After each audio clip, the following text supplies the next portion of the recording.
देखो विद्यार्थियों, ये प्रिय प्रवास का पद है।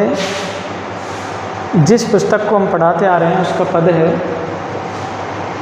आता कोई मनुज मथुरा ओर से जो दिखाता,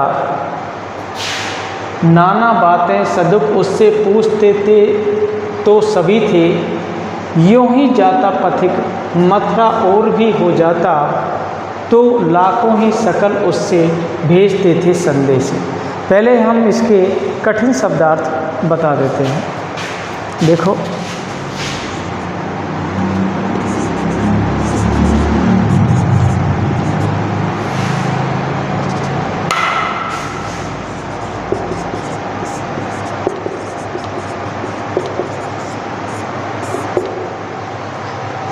देखो इसमें जो कठिन शब्दार्थ आए हैं,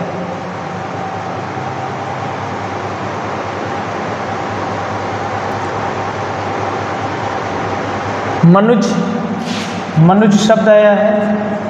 मनुज का मतलब होता है मनुष्य।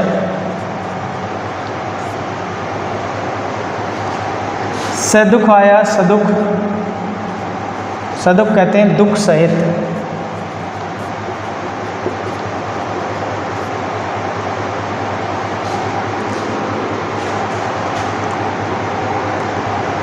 सकल,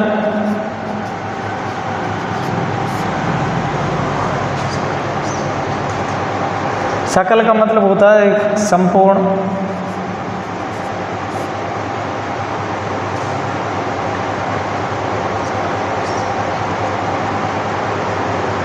और तो ऐसे कोई इसमें कठिन शब्दार्थ नहीं है, बस सामान्य शब्द हैं सभी।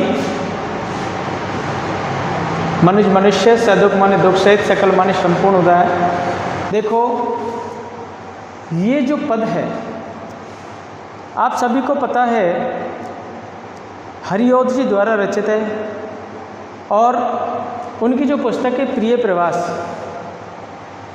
उस पुस्तक में ये जो रचित पद है, उस पद में बताया गया है कि जब श्री कृष्ण मथुरा चले जाते हैं, मथुरा चले जाते हैं तो ब्रजवासियों में एक वेदना उत्पन्न हो जाती है। उसी का वर्णन यहाँ किया गया है। देखो इसमें कवि वर्णन करते हुए कहते हैं, यदि ब्रजवासियों को कोई व्यक्ति मथुरा की ओर से आता हुआ दिखाई देता है, देखो आता कोई मनुज मथुरा की ओर से जो दिखाता, नाना बातें सदुख उससे पूछते थे सभी। जब भी कोई व्यक्ति मथुरा की ओर से आता हुआ देखा जाता था, तो जो ब्रज के लोग थे, ब्रज के लोग उस मनुष्य से अनेक प्रकार के दुख भरी बातें पूछते रहते थे और श्री कृष्ण की कुशल क्षेम के विषय में भी पूछते थे। यूं ही जाता पथिक मथुरा की ओर भी जो जनाता, तो लाखों ही सकल उससे भेजते थे संदेश। अगर कोई भी व्यक्ति मथुरा की ओर जाता हुआ दिखता, तो ब्रज के लाखों लोग ब्रज के और उसे अनेक प्रकार के संदेश भेजते थे और श्री कृष्ण को, जिससे कि श्री कृष्ण को पहुंचा सके। तो इसमें जो बताया गया है कि कोई पथिक होता है, वो किसी कारणवश मथुरा की ओर जाता है, तो उससे सभी ब्रजवासी यही बात कहते थे कि श्री कृष्ण के लिए कि हमारा जो ये संदेश है, उस संदेश को श्री कृष्ण के लिए पहुंचा देना।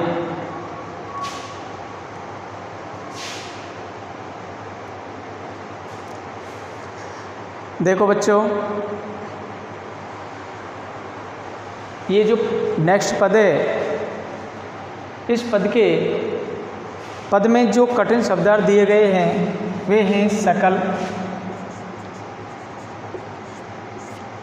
तरु, अवनी,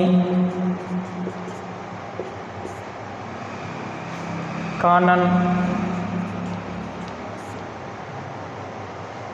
कुंवर, और गेह।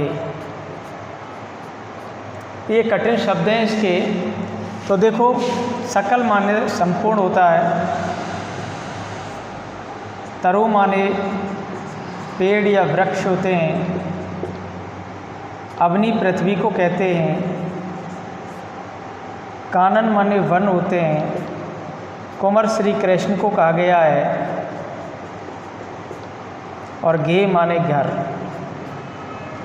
तो ये इसके कठिन शब्दार्थ हैं। सकल, संपूर्ण, तरु पेड़ या वृक्ष, अवनी पृथ्वी, कानन माने वन, कुंवर कहते हैं श्री कृष्ण को, और गे माने घर होता है। तो इस पद को देखो, मैं पढ़ के सुना रहा हूँ। फूलों पत्तों सकल तरुओं ओ लता बेलियों से, फूलों पत्तों सकल तरुओं ओ लता बेलियों से, आवासों से ब्रज अवनी से पंथ की रेणुओं से, आवासों से ब्रज अवनी से पंथ की रेणुओं से, होती सी थी ये ध्वनि, होती सी थी यह ध्वनि सदा कुंज से काननों से, मेरे प्यारे कुंवर अब भी क्यों नहीं घेह आए, मेरे प्यारे कुंवर अब भी घेह क्यों नहीं आए। तो ये इसके कठिन शब्द, ये इसका पद मैंने पढ़ के सुनाया अभी। तो देखो इसमें क्या है, ये जो पद है उस पद से जोड़ते हुए हम कहते हैं, मतलब इसी क्रम में कवि व्याख्या करते हुए कहते हैं कि ब्रज प्रदेश के फूलों पत्तों और संपूर्ण पेड़ पौधों, लता बेलियों, आवासों मतलब घरों से, ब्रज भूमि से और रास्तों की धूल से, ब्रज भूमि से और रास्तों की धूल से, होती सी थी ये ध्वनि सदा कुंज से काननों से, मेरे प्यारे कुंवर अब भी क्यों नहीं घेह आए। रास्तों की धूल से और कुंजों से, कुंजों से, वनों से केवल यही ध्वनि निकलती रहती थी कि मेरे प्यारे श्री कृष्ण घर लौट करके क्यों नहीं आए। तो देखो कवि वर्णन करते हुए कहते हैं कि ब्रज के प्रदेशों से, फूलों से, पत्तों से, संपूर्ण पेड़ पौधों से, आवासों से, ब्रज भूमि से, रेणुओं से, रेणु कहते हैं मतलब धूल से, रेणु मतलब धूल से,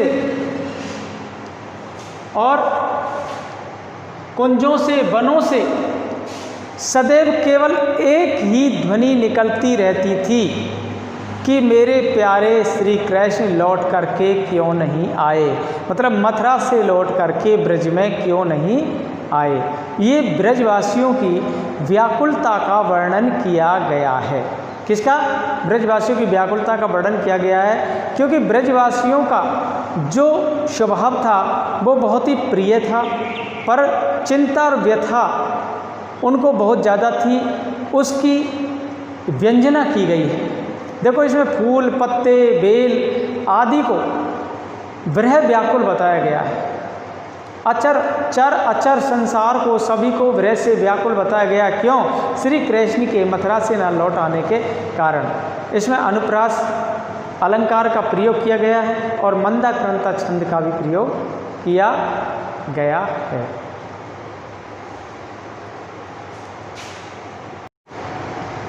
देखो बच्चों, ये पद प्रिय प्रभास से लिया गया है, ये मालनी छंद से लिया गया है।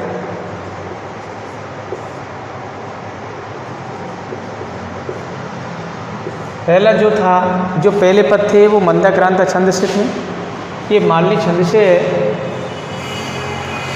तो इसमें जो कठिन शब्दार्थ हैं, पहले मैं उनको आपको बता देता हूँ कि देखो इसमें दोषा, दोषा शब्द आया है, इसका मतलब होता है रात। निशी माने भी रात होती है,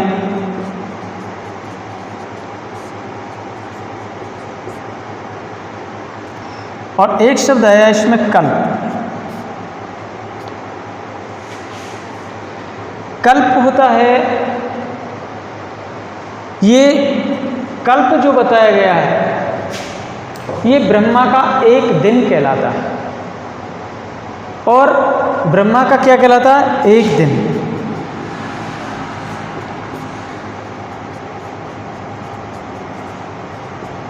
अगर मनुष्य का जो मानेंगे, मनुष्य का कितने दिन का होता है ये पता है आपको? 43 करोड़ 20 लाख वर्ष का एक कल्प होता है मनुष्य का, जो कि ब्रह्मा का एक दिन होता है। कितना? 43 करोड़ और 20 लाख।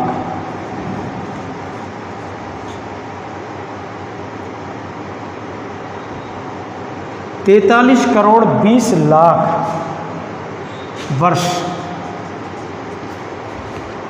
के बराबर एक कल्प होता है। मनुष्य की जो 43 करोड़ और 20 लाख वर्ष है ना, वो एक कल्प के बराबर है, जो कि ब्रह्मा जी का एक दिन कहलाता है। तो देखो, ये इसके कठिन शब्दार्थ है थे, इनको आपको जानना जरूरी है। दोषा रात को कहते हैं, निशी कहते हैं रात। कल्प ब्रह्मा का एक दिन होता है, मनुष्य का 43 करोड़ 20 लाख वर्ष के बराबर होता है। और अकलाती मतलब होता है व्याकुल, और श्याम का मतलब श्री कृष्ण होता है। तो देखो, यदि दिन कट जाता बीतती थी ना दोषा, यदि दिन कट जाता बीतती थी ना दोषा, यदि निशी टलती थी वार था कल्प होता। पल पल अकुलाती उबती थी यशोदा, पल पल अकुलाती उबती थी यशोदा, रट ये रहती थी क्यों नहीं श्याम आए। देखो इसमें क्या है, ये जो पद है ये आपको पता ही है, अयोध्या सिंह उपाध्याय हरिऔध द्वारा रचित प्रिय प्रभास सर के षष्ठ सर्ग से लिया गया है। ये प्रिय प्रभास इसका महाकाव्य है हरिऔध जी का। तो ये प्रिय प्रभास महाकाव्य से लिया गया है। तो इसमें क्या है, जब श्री कृष्ण और बलराम कंस को मारने के लिए मथुरा चले जाते हैं, और कंस को मार करके वे वहीं पर रुक जाते हैं और ब्रज प्रदेश में नहीं आते हैं, तो माता यशोदा उनका इंतज़ार करती है, और इंतज़ार तो करती है और व्याकुल भी रहने लगती है। तो इस प्रसंग को लेकर कवि यहाँ वर्णन करते हुए कहते हैं, कैसे? देखो, माता यशोदा अपने पुत्रों की, अपने लाडलों की प्रतीक्षा करती है। माता यशोदा यदि दिन बिता लेती है, यदि दिन कट जाता बीतती थी ना रात, माता यशोदा की यदि दिन भी कट जाता था तो रात नहीं निकलती थी, रात नहीं कटती थी। यदि निशी टलती थी वार या कल्प होता था, और यदि रात भी निकल जाती थी, रात बीत जाती थी, तो बार था कल्प होता था। एक दिन उसके लिए एक कल्प के बराबर लगता था। कल्प आपको मैंने अभी बता ही दिया है कि ब्रह्मा का एक दिन होता है और मनुष्य का 43 करोड़ 20 लाख वर्ष के बराबर होता है। तो एक दिन एक कल्प के बराबर लगता है। पल पल अकलाती उगती थी यशोदा, माता यशोदा हर क्षण व्याकुल होती रहती थी, और जब वह ऊब जाती थी तो रट ये रहती थी क्यों नहीं श्याम आए। तो उनको केवल एक ही रट लगी रहती थी कि मेरे पुत्र श्री कृष्ण मथुरा से लौट करके क्यों नहीं आए। उनको केवल यही रट लगी रहती थी। इसमें माता यशोदा है जो बेचैन रहती है, और उसको यही शंका लगी रहती है कि श्री कृष्ण और बलराम मथुरा से लौट करके क्यों नहीं आए। उनको केवल यही शंका लगी रहती है। अब देखो अगला पद, देखो बच्चों, ये नेक्स्ट पद है, इस मालनी छंद का। तो इसमें वैसे तो इसमें कोई भी कठिन शब्दार्थ नहीं है, केवल एक नियत शब्द है। या नियत का मतलब आप जानते ही हैं, नियत का मतलब है निश्चय। नियत का मतलब क्या होता है? निश्चय, मतलब निश्चित कर लेते हैं किसी वस्तु को। और प्रिय सुत आना, सुत मतलब बेटा होता ही है, सुत बेटा होता है। पंथ माने रास्ता है, निज माने अपना है, जताने का मतलब होता जानना। जताने का मतलब क्या होता है? जानना।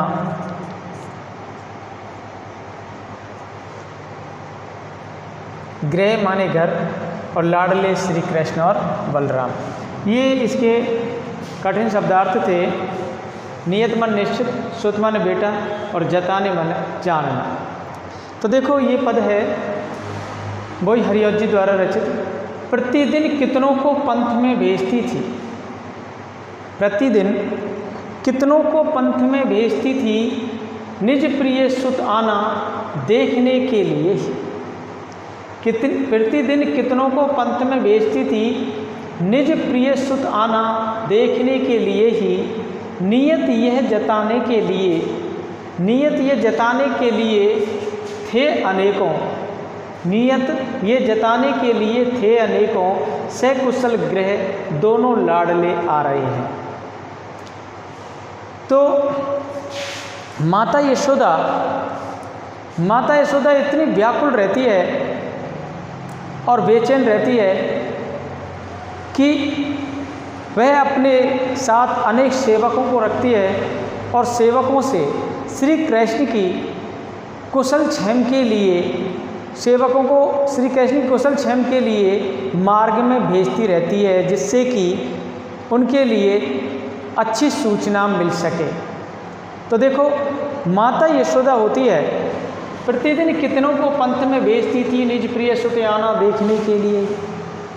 माता यशोदा प्रतिदिन अनेक सेवकों को, प्रतिदिन अनेक सेवकों को रास्ते में भेजती है। रास्ते में मतलब मार्ग में भेजती है, जो कि अपने पुत्र के आगमन की सूचना देने के लिए, अपने पुत्र के आगमन की सूचना देने के लिए अपने सेवकों को मार्ग में भेजती है। उन्होंने इस बात की सूचना प्राप्त करने के लिए अनेक सेवक नियुक्त कर रखे हैं। नियत ये जताने के लिए थे अनेकों। उन्होंने इस सूचना के लिए, कौन सी? श्री कृष्ण और बलराम के घर आने की सूचना। उन्होंने इस बात की सूचना प्राप्त करने के लिए अनेक व्यक्ति नियुक्त कर रखे थे, अर्थात अनेक सेवक नियुक्त कर रखे थे, ताकि वे निश्चित समय पर श्री कृष्ण और बलराम, जो उनके दोनों पुत्र थे, बहुत ही लाडले थे, वो कृष्ण के सकुशल आगमन का शुभ समाचार दे सकें, कृष्ण के सकुशल आगमन का शुभ समाचार दे सकें। इसलिए उन्होंने क्या है, सेवकों को यह सूचना देने के लिए रखा था। इसमें क्या है, माता यशोदा होती है। माता यशोदा के जैसे इसमें मातृ हृदय की आकुलता का वर्णन किया गया है और वत्सलता की व्यंजना की गई है। इसमें भाषा है जो तत्सम प्रधान है, और मालनी छंद, जो मालनी छंद होता है ना, उसमें 15 वर्ण होते हैं। कितने होते हैं? 15 वर्ण होते हैं। देखो ये नेक्स्ट पद है इसी मालनी छंद का। दिन दिन भर वे द्वार पर आ बैठती थी, प्रिय पति लगते ही वार को थी बिताती, यदि पथिक दिखाता तो यही पूछती थी, मम सुत गृह आता क्या कहीं था दिखाया। तो मम माने मेरा होता है, सुत माने बेटा होता है।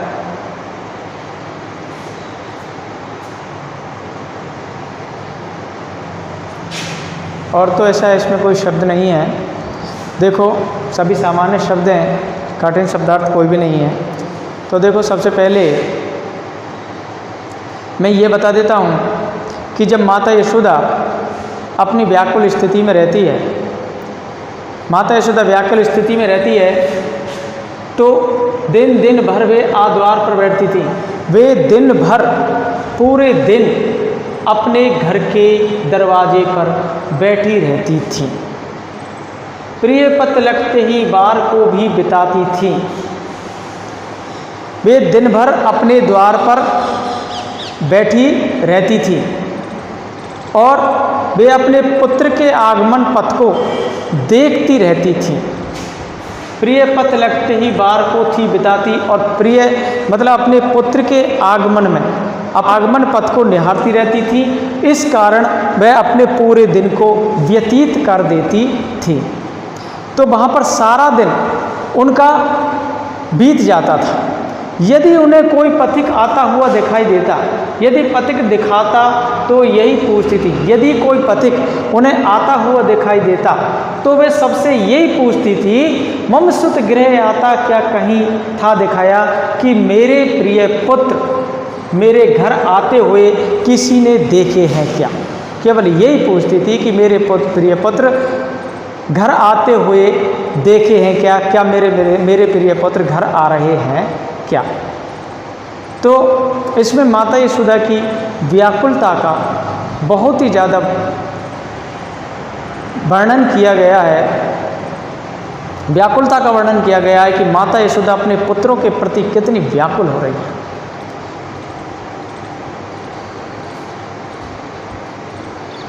देखो बच्चों, ये जो नेक्स्ट पद है, इसमें जो कठिन शब्दार्थ आए हैं उसमें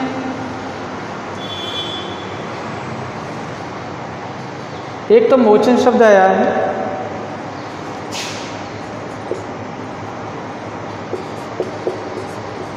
मोचन,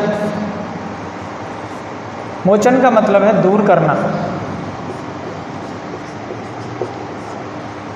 और एक आया भाजन शब्द। भाजन का मतलब होता है पात्र या बर्तन, कुछ भी कर सकते हैं पर। तो देखो मैं एक बार पढ़ के सुनाता हूँ इसको। अति अनुपम मेवे और रसीले फलों को, अति अनुपम मेवे और रसीले फलों को, बहु मधुर मिठाई दुग्ध को, व्यंजनों को, पत्र श्रम निज प्यारे पुत्र का मोचने को, पत्र श्रम निज प्यारे पुत्र का मोचने को, प्रतिदिन रखती थी भाजनों में सजा कर। तो देखो इसमें क्या है, माता यशोदा होती है, माता यशोदा इतनी व्याकुल रहती है और कभी कभी उसे ये खुशी रहती है कि मेरे पुत्र आएंगे तब मुझे क्या करना है। तो देखो माता यशोदा सोचती है कि मेरे पुत्र आएंगे तो उनके लिए मैं मेवे मिठाई वगैरह सजा करके रख लूँ, और वो आएंगे तो वो अपनी थकान को दूर कर लेंगे। तो देखो इसमें अति अनुपम मेवे और रसीले फलों को, बहु मधुर मिठाई दुग्ध को, व्यंजनों को, कवि वर्णन करते हुए कहते हैं कि देखो माता यशोदा प्रत्येक दिन अपने घर में सुंदर सुंदर पात्रों में, बर्तनों में बहुत विशिष्ट मेवे और रसीले फलों को सजा सजा करके रखती थी। बहु मधुर मिठाई दुग्ध को, व्यंजनों को, और अनेक प्रकार की सुंदर मिठाई जो स्वादिष्ट मिठाई थी, और दुग्ध से बने व्यंजनों को, दुग्ध से बने व्यंजनों को सजा सजा करके रखती थी। पत्र श्रम निज प्यारे पुत्र का मोचने को, और जब भी मेरे पुत्र बलराम और श्री कृष्ण आएंगे तो वे अपनी थकान, उनका सेवन करके अपनी थकान को दूर कर लेंगे। प्रतिदिन रखती थी भाजनों में सजा के, तो वह प्रत्येक दिन नए नए पात्रों में उस मेवे मिष्ठानों को सजा सजा करके रखती थी। इस तरह अपने प्रिय पुत्र को मार्ग की थकान से मुक्त कराना चाहती थी। माता यशोदा अपने प्रिय पुत्र को मार्ग की थकान से मुक्त कराना चाहती थी। तो माता यशोदा की जो भावना है उनका सहज चित्रण किया गया है इसमें, और माता यशोदा की इसमें क्या है, उत्कंठा और अभिलाषा का समावेश भी हुआ है। और आपको पता है कि मालिनी छंद तो है। धन्यवाद।